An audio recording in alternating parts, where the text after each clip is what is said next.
If you're out hiking or on a day trip or even a week-long holiday and you want to film with your 360 camera, sometimes you'll spend half the time thinking about filming instead of enjoying and experiencing the trip itself. I've done it and most 360 shooters do it. And it's completely unnecessary because 360 cameras have one overlooked and obvious feature that change all of this. It's called the passive approach, or even call it lazy. So one clip becomes 5 completely different videos. Let me show you how, and thanks to Insta360 for sponsoring this video. Here's what overfilming actually looks like. You stop every few minutes, you faff with the angle of the selfie stick, you change the start position, you change the end position. You do it again because the light changed and the sun went behind a cloud. And now you've got 3 times the amount of footage and 3 times the amount of time in the edit ahead of you. And the irony is that a 360 camera doesn't need that. That's the whole point of it. So the idea here is that you hit record, you walk, and you get on with the activity that you're doing, and the camera captures everything. You decide what you've got and what you do with it when you get home.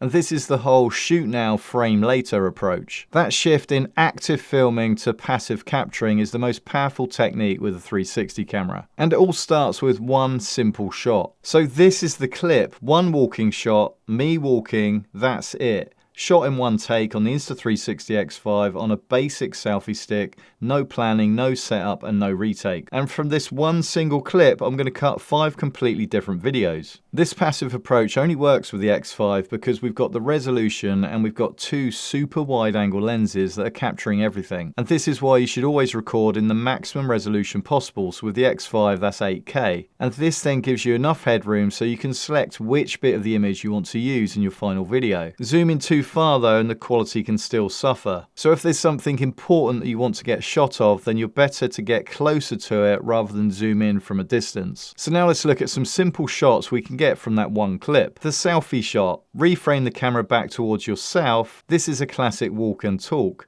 You've got a talking head travel shot from a walking clip, or just a nice shot of you walking through a town or a point of interest. The point of view shot, point it forward at eye level. This is your trail shot, your street shot, your landscape reveal. Nobody watching knows it came from that same clip as the selfie shot. The tiny planet, and I know that not everybody likes these, so you don't have to do it. So this could be a transition shot, a short opening intro, or if you use it right, it can just be a unique way to show off the area that you're in. The tracking shot, you can lock onto a point of interest, a building, a landmark, someone ahead of you, or even your dog, and let the edit follow it as you walk past. The detail shot is one that's easy to miss. There may be something in that 360 clip that you weren't even looking at when you press record. A shop sign, an animal, a person in the background. You can just zoom in a bit, reframe the shot, and now you have a completely different perspective. You don't have to use all 5 shots, you might only need 1 or 2, or you might want to combine all 5 of these shots into a short sequence. The point is that all of these shots came from that one 30-second sequence, or maybe 1 or 2 minutes of you walking. There was no extra filming and no extra setups. And we can change the camera position slightly and apply the same logic here if we put the camera out to the side.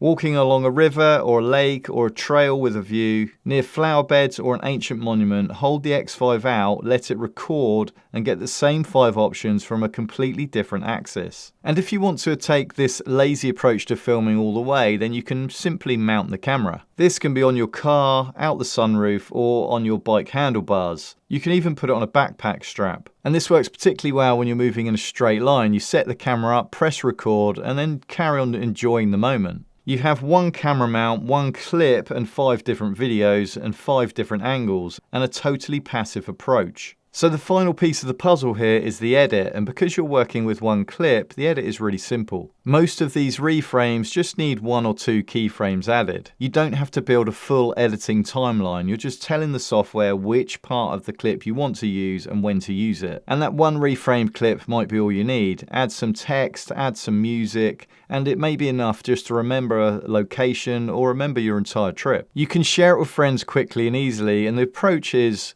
look at this place I visited, and you send them the clip pretty much straight away. Whereas usually you'll have so much footage that you won't know where to begin, and you'll say to your friends, oh, I'll send you the video in a few weeks' time once it's edited, and it probably will never happen. You can also skip the keyframes entirely and use a ShotLab effect or a template from FlashCut. These are built into the Insta360 app and they handle the movement automatically and they take about 30 seconds to apply. So this then becomes a passive approach to shooting but carried all the way through to the edit. You have a simple shot, a simple edit, but you create 5 pieces of content. If you thought that 360 filming needed to be complicated and you needed the perfect location and multiple angles, a filming plan and a complicated edit, then I hope that this approach makes it feel a bit simpler. The whole point with 360 is that it works while you're getting on doing the thing that you want to do and you enjoy doing. This is the lazy approach that I actually really love when it comes to 360.